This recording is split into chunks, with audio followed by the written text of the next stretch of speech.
વડાપ્રધાન દ્વારા તમારા ગીતને ટ્વીટ કરવામાં આવ્યું છે, સાથે દેશભરના કલાકારો પણ શ્રીરામ પ્રત્યે પોતાની ભક્તિ વ્યક્ત કરી રહ્યા છે. તમારા મનની અંદર રામ પ્રત્યે શું લાગણીઓ છે? મેં મારી લાગણીઓ આ ભજનમાં વ્યક્ત કરી છે અને આખા ભારત વર્ષમાં નહીં પણ આખા વિશ્વમાં જે આનંદ ઉલ્લાસ અને ઉમંગનું જે વાતાવરણ છે એ આ આખા ભજનમાં મેં વ્યક્ત કરવાની કોશિશ કરી છે. અને ખાસ કરીને આ અવસર ઉપર આપણા જે યશસ્વી પ્રધાનમંત્રી શ્રી છે અને ભારતવાસીઓને અને ભારત વસતા બધા જ લોકોને, વિશ્વના તમામ લોકોને મારી વધાઈ આપું છું.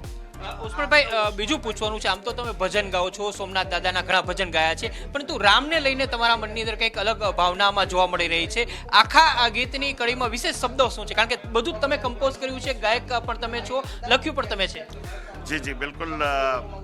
આ અવસર જે આવી રહ્યો છે અને એના આપણે સાક્ષી બનવાના છીએ, એનો એક આનંદ છે કે 500 વર્ષના ગાળા બાદ જ્યારે આ અવસર આપણને પ્રાપ્ત થઈ રહ્યો છે અને આપણા યશસ્વી પ્રધાનમંત્રીશ્રીની મહેનત દ્વારા આટલું બધું જે વાતાવરણ ભારતમાં બન્યું છે, તો એનો એક આનંદ મેં આ આખા ભજનમાં સરળ શબ્દોમાં વ્યક્ત કરવાની કોશિશ કરી છે અને લોકો બધા પસંદ પણ કરી રહ્યા છે.